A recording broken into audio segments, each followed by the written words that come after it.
중인 며느리에게 혼자 김치 담게 하고 남들에게 다 놔다 주고 이게 말이 되냐고요. 이제 끝났어요. 쾅, 쾅, 쾅. 마당에 가지런히 놓여있던 김치 항아리들이 하나씩 넘어지기 시작했습니다. 900포기. 일주일 밤낮으로 담근 김장김치가 땅바닥에 쏟아져 내렸습니다. 시어머니가 비명을 질렀습니다. 미쳤어? 지금 뭐 하는 거야? 하지만 그녀는 멈추지 않았습니다. 오히려 더 세게, 더 많이 항아리를 밀어냈습니다. 이웃들이 모여들었고 시누이가 달려왔습니다. 모두가 경악했습니다. 대체 평범해 보였던 이 며느리에게 무슨 일이 있었던 걸까요? 이 놀라운 반전의 전체 이야기가 궁금하시다면 잠시만 구독 버튼을 눌러주세요. 평범해 보이는 사람들의 숨겨진 이야기를 매일 전해드립니다. 그럼 시간을 조금 되돌려 보겠습니다. 시어머니 강정숙 씨는 주변 사람들에게 늘 이렇게 말했습니다. 우리 며느리는 참 착해요. 말 한마디 없이 다 해주니까. 하지만 수진의 삶은 그리 평탄하지 않았습니다. 1년 전 갑작스럽게 몸이 붓기 시작했습니다. 병원에 갔더니 의사가 심각한 표정으로 말했습니다. 만성신부전입니다. 당장 투석 치료를 시작하셔야 합니다. 일주일에 3번 병원에 가서 4시간씩 투석을 받아야 했습니다. 팔에 굵은 바늘이 꽂히고 온몸의 피가 기계를 통해 걸러지는 시간. 치료가 끝나면 온몸에 힘이 빠져 움직이기조차 힘들었습니다. 시어머니에게 조심스럽게 말했습니다. 어머니, 제가 요즘 몸이 좀 안 좋아서 병원을 다니고 있어요. 그래. 그럼 병원 다니면서 집안일도 잘하면 되지. 아프다고 며느리 역할 안 하는 건 아니잖아.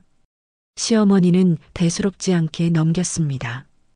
투석이 뭔지, 얼마나 힘든지 물어보지도 않았습니다. 수지는 더 이상 말하지 않았습니다. 어차피 이해받지 못할 거라는 걸 알았으니까요. 그래도 수지는 참았습니다. 투석 치료를 받는 날이면 새벽부터 일어나 시댁에 반찬을 만들어 갖다 드렸습니다. 명절 때도 마찬가지였습니다. 다리가 후들거리고 손이 떨려도 음식을 준비하고 설거지를 했습니다. 어느 날 시누이가 친정에 놀러 왔습니다. 수진이 소파에 잠시 앉아 쉬고 있을 때였습니다. 언니, 우리 엄마 빨래 좀 개켜줘. 나 바빠서. 시누이는 자기 일처럼 당연하게 말했습니다. 수지는 아무 말 없이 일어나 빨래를 갰습니다. 손끝이 저리고 온몸이 무거웠지만 내색하지 않았습니다. 남편에게 하소연해봤자 소용없다는 것도 알고 있었습니다. 남편은 늘 이렇게 말했으니까요. 엄마가 나이가 있으시니까 이해 좀 해. 당신이 조금만 참으면 되잖아.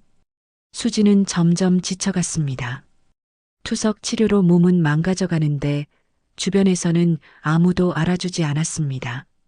아니, 알려고 하지 않았습니다.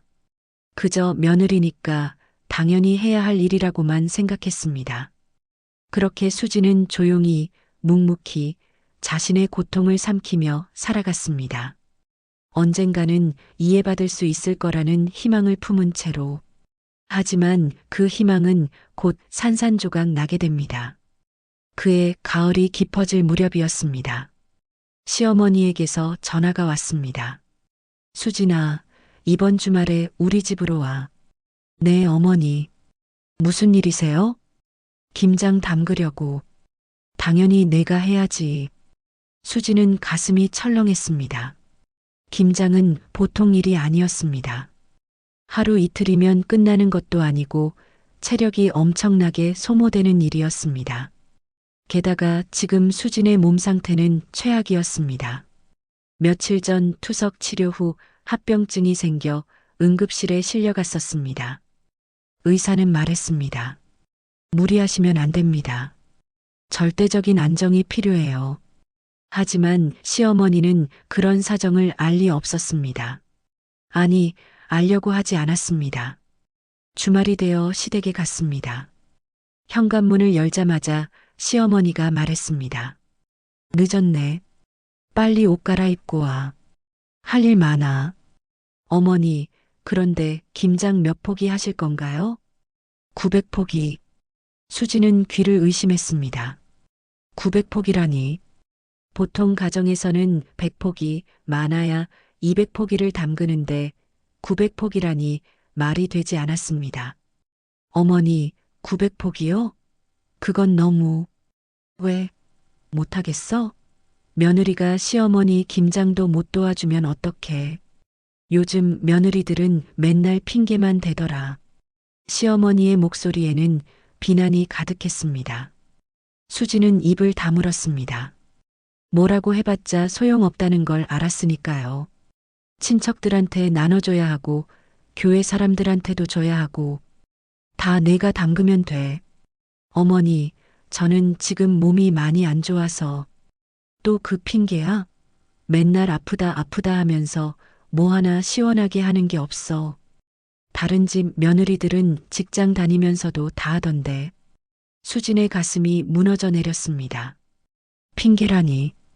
일주일에 3번씩 투석을 받으며 버티는 게 핑계라니. 남편에게 전화했습니다. 여보, 어머니가 김장 900포기를 하래. 나 혼자서는 도저히 못할 것 같아. 엄마가 그러시면 해야지. 내가 뭘 어떡해. 나도 바쁘다고. 남편도 마찬가지였습니다.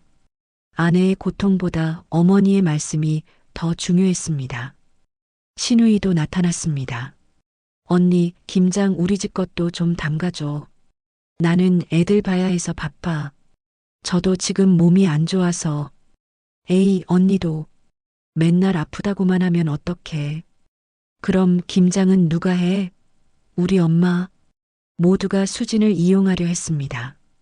며느리니까 당연히 해야 한다고 생각했습니다. 그날 밤 수진은 혼자 울었습니다. 손목에 남아있는 투석 자국을 보며 생각했습니다. 나는 지금 살기 위해 이렇게 힘들게 치료를 받고 있는데 왜 아무도 이해해주지 않을까? 하지만 눈물을 닦고 일어섰습니다. 어차피 해야 할 일이었으니까요. 거절할 수 없다는 걸 알았으니까요. 다음 날 아침 시어머니가 말했습니다. 내일부터 배추 들어온다. 준비 잘해. 수지는 고개를 끄덕였습니다. 그 순간 자신이 얼마나 비참한 존재인지 깨달았습니다. 사람이 아니라 그저 일하는 기계. 시댁의 편리한 도구일 뿐이라는 것을. 하지만 아직 수지는 몰랐습니다. 이 김장이 자신의 인생을 완전히 바꿔놓을 거라는 것을. 그리고 그 안에 숨겨진 끔찍한 진실이 있다는 것을. 다음 날 새벽 큰 트럭이 시댁 앞에 섰습니다. 배추가 도착한 것입니다. 수지는 창밖을 내다보다가 숨이 막혔습니다. 트럭 가득 실린 배추. 900포기가 이렇게 많은 양인지 실감했습니다. 마당이 배추로 가득 찼습니다. 어서 나와서 정리해. 배추 상하기 전에 빨리 손질해야지. 시어머니의 목소리가 들렸습니다. 수지는 잠옷 차림으로 뛰어나갔습니다. 손이 떨렸습니다. 이 많은 양을 어떻게 혼자서 다 한단 말인가. 어머니, 이거 정말 제가 혼자 다 해야 하나요? 도와주실 분은. 내가 허리 아픈 거 모르냐? 신우이는 애들 봐야 하고. 당연히 내가 해야지. 며느리 역할이 뭔데? 수지는 더 이상 말하지 못했습니다. 그냥 고개를 숙이고 배추를 나르기 시작했습니다. 첫날은 배추 다듬기였습니다. 겉잎을 떼고 반으로 가르고 소금물에 절이는 작업. 허리를 굽히고 일어서기를 반복하니 다리가 후들거렸습니다. 투석 치료를 받은 지 이틀밖에 안 됐는데 벌써 몸이 붓기 시작했습니다. 손목이 퉁퉁 부어 올랐고 손가락이 제대로 움직이지 않았습니다. 어머니, 잠깐 쉬어도 될까요? 쉬긴 뭘 쉬어. 배추 상하면 누가 책임질 건데. 빨리빨리 해. 시어머니는 집안에서 텔레비전을 보고 있었습니다. 가끔 나와서는 수진이 하는 일을 지적했습니다. 그렇게 하면 안 돼. 더 깨끗하게 씻어야지. 소금은 왜 이렇게 적게 쳐? 제대로 절여지겠어? 수진은 묵묵히 고쳐가며 일했습니다. 온몸이 비명을 질렀지만 참았습니다.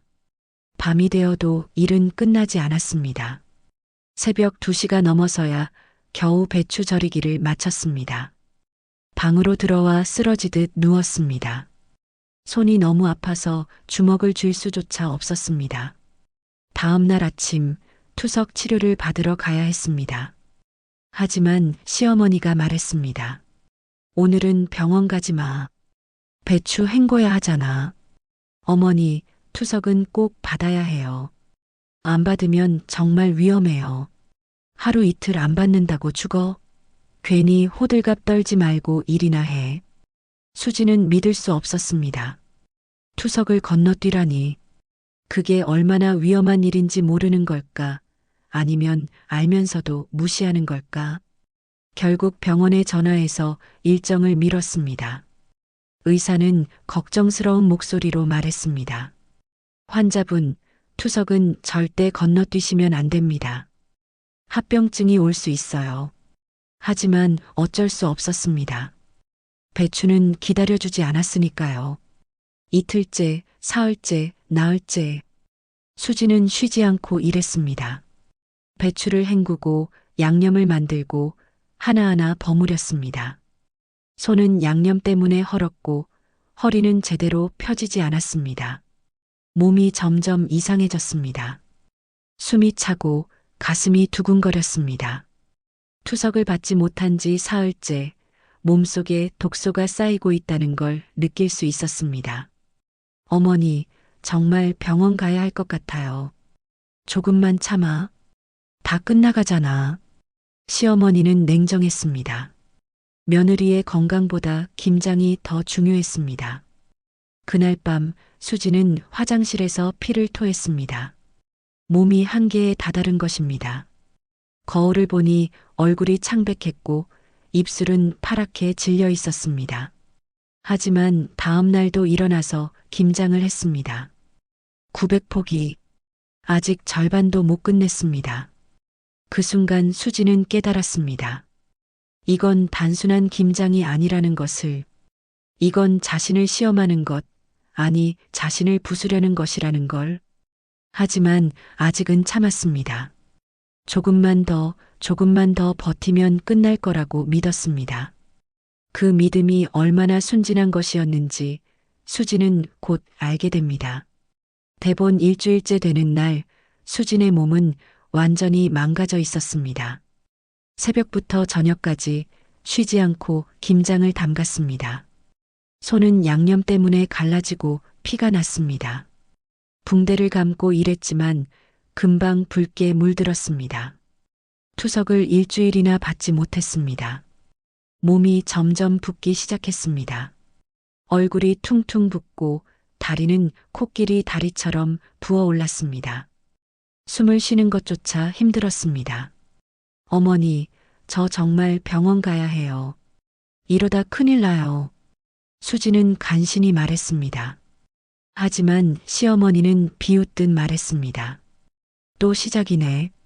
젊은 것이 맨날 아프다고만 하고. 우리 때는 애 낳고 3일 만에 일했어. 요즘 애들은 너무 약해. 그 순간 수지는 이상한 느낌을 받았습니다. 시어머니가 정말 모르는 걸까?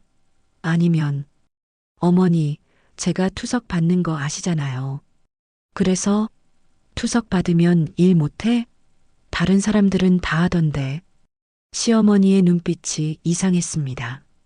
무지가 아니라 무시. 아니, 그 이상의 무언가가 있었습니다. 수지는 더 이상 말하지 않았습니다. 대신 묵묵히 김장을 계속했습니다. 손이 떨려서 양념을 흘렸고 다리에 힘이 풀려 주저앉았습니다. 시누이가 친정에 놀러 왔습니다. 수진의 모습을 보고도 아무 말하지 않았습니다. 오히려 말했습니다. 언니, 우리 집 김치는 따로 맛있게 담가줘. 애들이 먹을 거니까. 수지는 고개를 끄덕였습니다. 말할 힘조차 없었습니다. 밤이 깊어졌습니다. 모두가 잠든 시간 수지는 혼자 마당에서 김장을 했습니다. 추운 날씨에 손이 얼어붙었습니다. 양념 묻은 손으로 눈물을 닦았습니다. 나는 왜 이렇게 살고 있을까? 처음으로 그런 생각이 들었습니다. 나는 이 집의 며느리가 아니라 그저 일하는 기계일 뿐이라는 생각. 그때였습니다. 현기증이 났습니다. 온 세상이 빙글빙글 돌았습니다. 수지는 그 자리에 쓰러졌습니다. 얼마나 지났을까? 정신을 차려보니 차가운 마당 바닥에 누워 있었습니다. 아무도 없었습니다. 아무도 찾지 않았습니다. 수지는 일어났습니다. 비틀거리며 일어나 다시 김장을 했습니다. 900포기, 아직 700포기가 남았습니다. 조금만 더 참자. 스스로에게 말했습니다.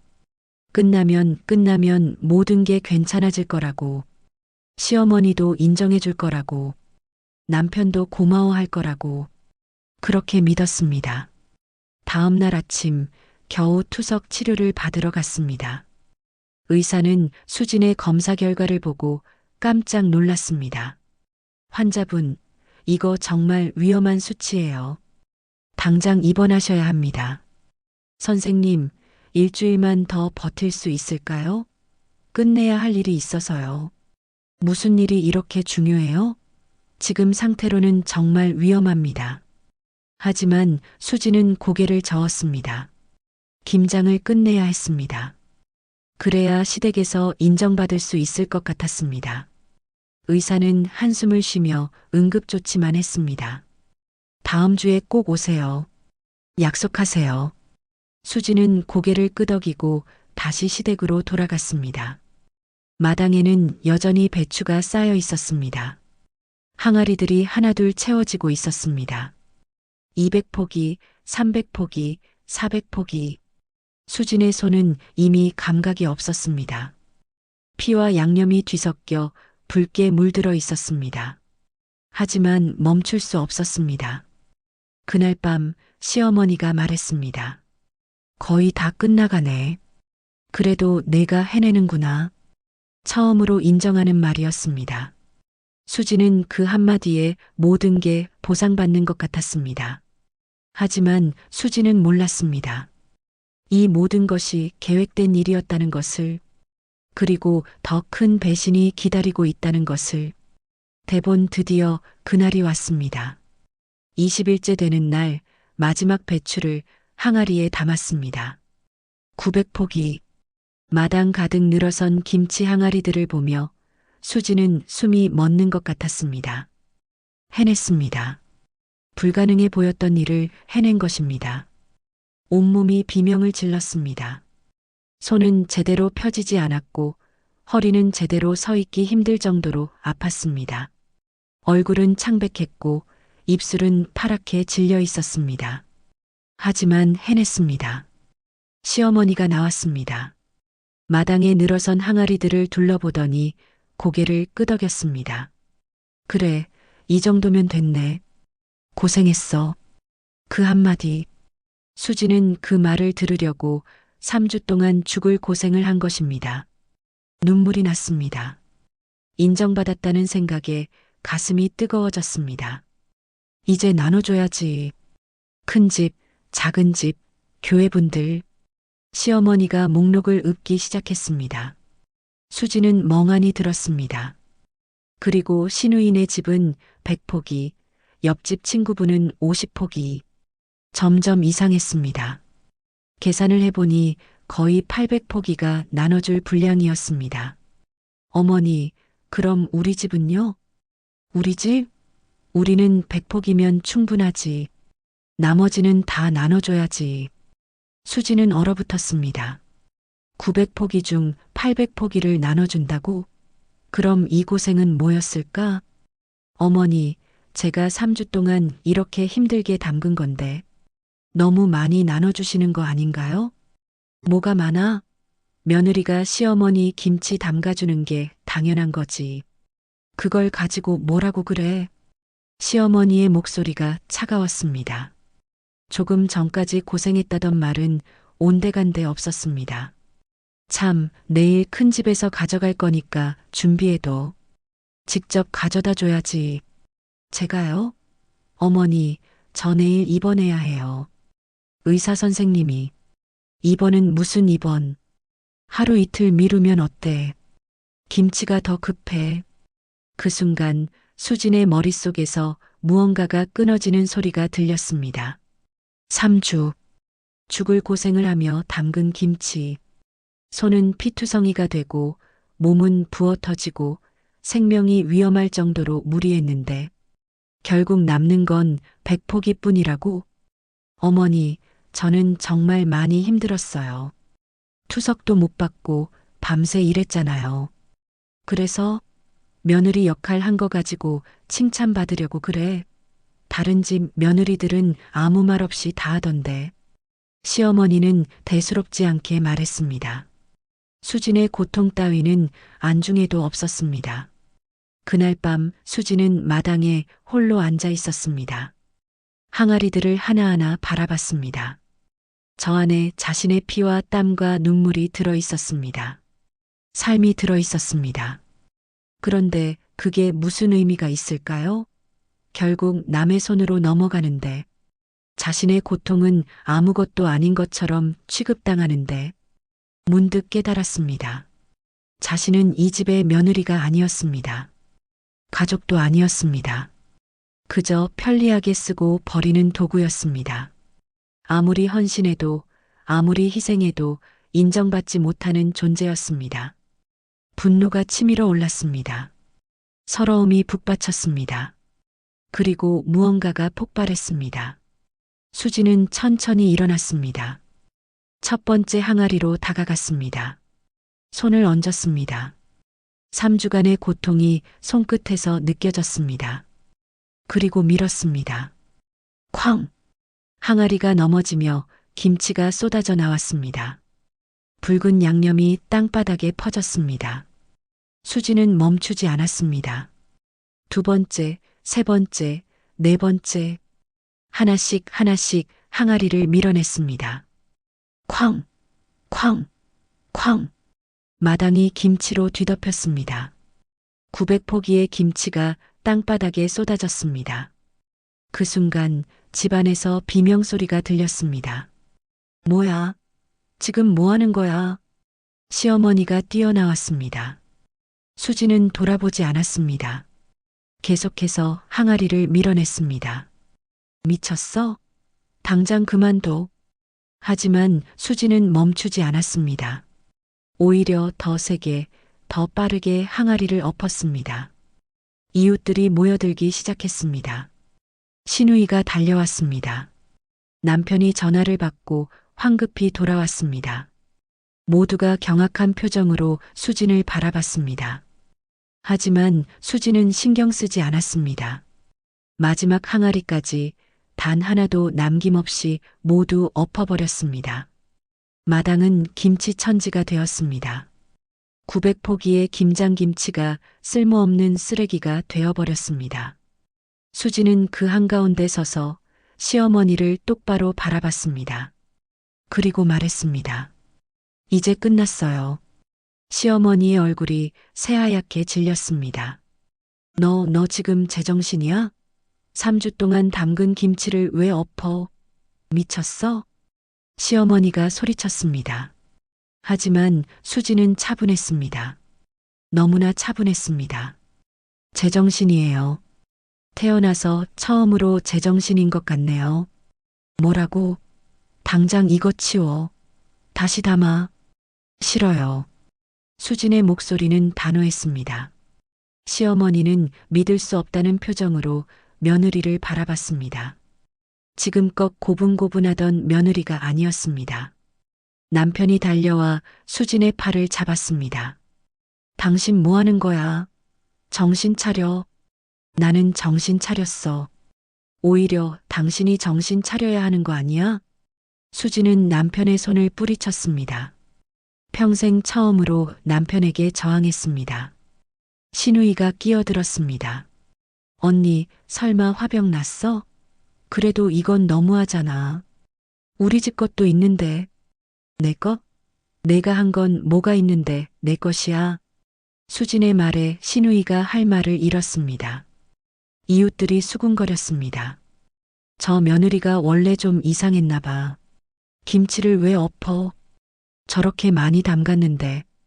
하지만 한 이웃이 조용히 말했습니다. 근데 저 며느리 몸이 많이 안 좋아 보이는데. 얼굴이 왜 저래? 수진의 모습을 자세히 본 사람들은 입을 다물었습니다. 창백한 얼굴, 퉁퉁 부은 몸, 피 묻은 손. 뭔가 이상했습니다. 시어머니가 다시 소리쳤습니다. 너 당장 이거 치우지 않을 거야? 치우지 않을 거예요. 그리고 수지는 깊게 숨을 들이쉬었습니다. 그리고 쌓여있던 모든 것을 쏟아냈습니다. 저 이제 이 집 며느리 안 할래요. 이혼할 거예요. 순간 모두가 얼어붙었습니다. 시어머니의 입이 떡 벌어졌습니다. 뭐라고? 이혼한다고요. 더 이상 이렇게 못 살겠어요. 너 지금 제정신으로 하는 소리야? 김치 좀 담갔다고 이혼까지? 그 말에 수지는 웃음이 났습니다. 김치 좀 담갔다고? 김치 좀이요? 900포기를 혼자서 죽을 고생하면서 담근 게 김치 좀이에요? 그게 며느리 역할 아니냐? 역할? 저는 며느리가 아니라 이 집 일하는 사람이었어요. 아니, 사람도 아니었죠. 그냥 기계. 아프다고 해도 무시당하고 힘들다고 해도 핑계라고 하고. 수진의 목소리가 떨렸습니다. 하지만 눈물은 나지 않았습니다. 이미 다 말라버렸으니까요. 나는 지금 일주일에 3번씩 투석을 받아요. 신장이 망가져서 평생 치료받으며 살아야 해요. 그런데 어머니는 뭐라고 했죠? 투석 하루 이틀 안 받는다고 죽냐고. 주변 사람들이 웅성거리기 시작했습니다. 투석? 신장? 저는 3주 동안 투석도 제대로 못 받고 김치를 담갔어요. 의사는 당장 입원하라고 했는데 김치 때문에 못 갔어요. 손은 피투성이가 되고 몸은 부어 터져도 참았어요. 왜요? 인정받고 싶어서요. 가족으로 인정받고 싶어서요. 시어머니의 얼굴이 굳었습니다. 그런데 어머니는 뭐라고 했죠? 900포기 중에 800포기는 나눠준다고. 우리 집은 100포기면 충분하다고. 그게. 저는 이제 알았어요. 어머니한테 저는 며느리가 아니라 그냥 일손일 뿐이었다는 걸. 아무리 헌신해도 아무리 희생해도 인정받을 수 없다는 걸. 수지는 시어머니를 똑바로 바라봤습니다. 그래서 엎었어요. 제 피와 땀이 들어간 김치를. 이렇게 무시당하면서까지 남 좋은 일 할 필요 없잖아요. 주변이 조용해졌습니다. 누구도 수진을 비난할 수 없었습니다. 남편이 황급히 말했습니다. 여보, 진정해. 우리 다시 얘기하자. 얘기할 거 없어요. 당신도 마찬가지예요. 제가 아프다고 할 때마다 뭐라고 했죠? 엄마가 나이 드셨으니 이해하라고. 조금만 참으라고. 수진의 목소리에 분노가 실렸습니다. 당신은 한 번도 제 편이 된 적 없어요. 아내가 투석 받는다는데도 병원 가지 말라는 어머니 편만 들었잖아요. 남편은 할 말을 잃었습니다. 수지는 마지막으로 시어머니에게 말했습니다. 어머니, 이제 저한테 아무것도 기대하지 마세요. 저는 떠날 거예요. 그리고 집 안으로 들어갔습니다. 짐을 싸기 위해서. 마당에는 엎질러진 김치와 멍하니 서 있는 사람들만 남았습니다. 수진이 집 안으로 들어간 뒤 시어머니는 주저앉았습니다. 이웃들의 시선이 따가웠습니다. 투석을 받는 며느리한테 김장 900포기를 시켰다고? 그것도 혼자서? 말도 안 돼. 수군거림이 커졌습니다. 시어머니는 황급히 변명했습니다. 아니, 그게 아니라 얘가 괜찮다고 했어요. 제가 어떻게 알아요? 하지만 아무도 믿지 않았습니다. 그때 한 이웃이 말했습니다. 강 여사님, 저번에 교회에서 며느리분 투석 받는다고 자랑하시지 않으셨어요? 그런데도 일 시키셨어요? 시어머니의 얼굴이 새하얗게 질렸습니다. 들켰습니다. 아니, 그게 자랑은 하면서 정작 며느리는 혹사시켰네요. 이해가 안 가네. 이웃들의 눈빛이 차갑게 식었습니다. 바로 그때 놀라운 일이 일어났습니다. 신우이의 남편이 나타난 것입니다. 그는 시어머니를 노려보며 말했습니다. 어머님, 도대체 왜 그러신 거예요? 뭐가? 왜 수진 씨를 그렇게까지 괴롭히신 거냐고요? 제가 다 알아요. 시어머니가 당황했습니다. 내가 뭘 안다는 거야? 신우이의 남편은 주머니에서 녹음기를 꺼냈습니다. 그리고 재생 버튼을 눌렀습니다. 녹음기에서 시어머니의 목소리가 흘러나왔습니다. 수진이가 요즘 계속 아프다고 하잖아. 이참에 내쫓을 방법을 찾아야 해. 어머니, 그래도 그렇지. 그건 신우이의 목소리였습니다. 그렇긴 뭐가 그래. 우리 아들한테 더 좋은 여자 구해줘야지. 건강한 여자로. 손자도 못 낳는 주제에. 주변 사람들이 경악했습니다. 녹음은 계속되었습니다. 김장 900포기 시키면 어떨까? 못하면 핑계대고 도망갈 거고 하면 몸 망가져서 이혼 사유 만들기 좋잖아. 어머니, 그건 너무 심한 거 아니에요? 심하긴. 어차피 저 여자 얼마 못 살아. 신장 나쁜 사람은 오래 못 산다더라. 우리 아들 젊을 때 재혼시켜야지. 모두가 충격에 빠졌습니다. 시어머니는 얼굴이 하얗게 질린 채 부들부들 떨었습니다. 너 어떻게 그걸? 제 아내가 실수로 전화 안 끊고 녹음된 거예요. 처음엔 믿을 수 없었어요. 설마 시어머니가 며느리를 그렇게까지 할까 싶어서. 신우이의 남편은 분노에 찬 목소리로 말했습니다. 하지만 진짜였네요. 수진 씨를 일부러 괴롭혀서 내쫓으려고 했던 거잖아요. 남편이 경악한 표정으로 시어머니를 바라봤습니다. 엄마, 이게 정말이에요? 시어머니는 말문이 막혔습니다. 변명할 여지가 없었습니다. 이웃들이 하나둘씩 등을 돌렸습니다. 저런 사람이었어? 무섭네. 며느리를 사람 취급도 안 하네. 시어머니는 주저앉았습니다. 모든 것이 끝났습니다. 바로 그때 집에서 수진이 나왔습니다. 작은 가방 하나만 들고 남편이 달려갔습니다. 여보, 미안해. 내가 몰랐어. 엄마가 이럴 줄은. 알았으면 뭐가 달라졌을까요? 수진은 차갑게 말했습니다. 당신은 언제나 어머니 편이었어요. 설령 이 사실을 알았어도 어머니를 감싸려고 했을 거예요. 아니야, 이번엔 달라. 됐어요. 이제 지쳤어요. 수진은 남편을 지나쳐 걸어갔습니다. 시어머니가 부르짖었습니다. 수진아, 미안해. 내가 잘못했어. 수진은 멈춰섰습니다. 천천히 돌아봤습니다. 어머니, 저는 어머니를 용서할 수 없어요. 어머니는 저를 죽일 뻔했어요. 진짜로. 제발 한 번만. 하지만 저는 어머니처럼 살지 않을 거예요. 누군가를 이용하고 상처 주고 버리는 삶은 살지 않을 거예요. 수지는 마지막으로 말했습니다. 제 인생을 돌려받겠어요. 그게 제가 할 수 있는 최선이에요. 그리고 걸어갔습니다.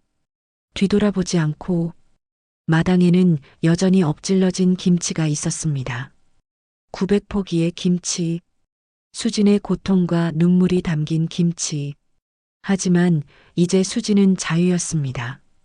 6개월 후 수진은 작은 원룸에서 새로운 삶을 시작했습니다. 이혼은 순조롭게 진행되었습니다. 남편도 시댁도 더 이상 붙잡지 않았습니다.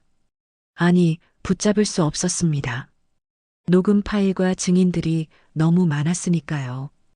투석은 계속 받았습니다. 하지만 이제는 달랐습니다. 치료를 받는 게 의무가 아니라 살기 위한 선택이었습니다. 어느 날 투석실에서 수지는 옆 침대의 환자와 이야기를 나눴습니다. 저도 예전엔 주변 사람들 눈치만 보며 살았어요. 아프다고 말도 못하고. 저도요. 그런데 이제는 당당하게 말해요. 나는 아프다고. 쉬어야 한다고. 두 사람은 웃었습니다. 같은 아픔을 겪은 사람끼리의 공감이었습니다. 수지는 투석 환자 모임에 나가기 시작했습니다. 거기서 비슷한 처지의 사람들을 많이 만났습니다. 병 때문에 차별받았던 사람들, 가족에게 짐이 된다고 느꼈던 사람들. 우리는 짐이 아니에요. 우리도 당당하게 살 권리가 있어요. 수지는 모임에서 자신의 이야기를 했습니다. 김장 900포기의 이야기를. 처음엔 떨렸지만 말할수록 편해졌습니다. 사람들은 울었습니다. 그리고 박수쳤습니다. 용기 내주셔서 고마워요. 덕분에 저도 힘이 나요. 수진의 이야기는 입소문을 탔습니다. 어느 방송국에서 인터뷰 요청이 왔습니다. 시청자분들에게 희망을 주고 싶어요. 혹시 인터뷰 가능하실까요? 수지는 고민했습니다. 그리고 결심했습니다. 자신의 이야기가 누군가에게 도움이 된다면 기꺼이 하겠다고. 방송이 나간 뒤 많은 사람들이 응원 메시지를 보냈습니다. 저도 비슷한 처지예요. 용기 내볼게요. 당신 이야기 듣고 울었어요. 이제는 저도 당당하게 살겠어요. 수지는 깨달았습니다. 자신의 고통이 헛되지 않았다는 것을, 누군가에게는 희망이 되었다는 것을. 그러던 어느 날 예상치 못한 방문객이 왔습니다. 시어머니였습니다. 수지는 놀랐지만 문을 열어줬습니다. 시어머니는 많이 늙어 있었습니다. 얼굴에는 후회가 가득했습니다. 수진아, 어머니 왜 오셨어요? 미안하다고. 정말 미안하다고 말하러 왔어. 시어머니의 눈에 눈물이 맺혔습니다. 너한테 한 짓이 너무 잘못됐어. 사람을 사람으로 안 봤어. 며느리를, 아니 너를 그냥 일하는 기계로만 봤어. 수지는 조용히 들었습니다. 내 방송 봤어. 내가 얼마나 힘들었는지, 얼마나 외로웠는지. 그제야 알았어. 이제 와서 아셔도 소용없어요. 알아. 용서받으려고 온 게 아니야. 그냥 진심으로 미안하다고 말하고 싶었어. 시어머니는 깊이 고개를 숙였습니다. 수지는 한참을 말없이 시어머니를 바라봤습니다. 그리고 조용히 말했습니다. 어머니, 저는 어머니를 용서할 수 없어요. 어머니가 저한테 한 짓은 용서받을 수 없는 일이에요. 시어머니가 고개를 떨궜습니다. 하지만 수지는 계속 말했습니다. 저는 어머니를 미워하지도 않을 거예요. 미워하면 제가 다시 고통받을 테니까요. 저는 이제 제 삶을 살 거예요. 어머니 없이. 시어머니는 울었습니다. 처음으로 진심으로 뉘우치는 눈물이었습니다. 내가 행복했으면 좋겠어. 그건 어머니가 바랄 일이 아니에요. 제가 알아서 할게요. 시어머니는 고개를 끄덕이고 떠났습니다. 수지는 창밖을 바라봤습니다. 햇살이 따스했습니다. 그날 이후 수지는 투석 환자들을 돕는 자원봉사를 시작했습니다. 자신처럼 차별받는 사람들이 없도록 목소리를 내기 시작했습니다. 우리도 당당하게 살 권리가 있어요. 병이 있다고 해서 인간으로서의 존엄성이 없어지는 건 아니에요. 많은 사람들이 수진의 이야기에 귀 기울였습니다. 그리고 변화가 시작되었습니다. 수진은 깨달았습니다. 김장 900포기를 엎어버린 그날, 자신은 김치만 버린 게 아니었습니다. 낡은 삶을 억압받던 자신을, 존엄성을 빼앗긴 과거를 버렸던 것입니다. 그리고 새로운 삶을 선택했습니다. 당당한 삶을, 존중받는 삶을. 이제 수지는 자유였습니다. 진짜 자유. 마당에 엎질러졌던 900포기의 김치는 사라졌지만 수진의 새로운 삶은 이제 막 시작되었습니다. 그리고 그 삶은 그 어떤 김치보다도 값진 것이었습니다.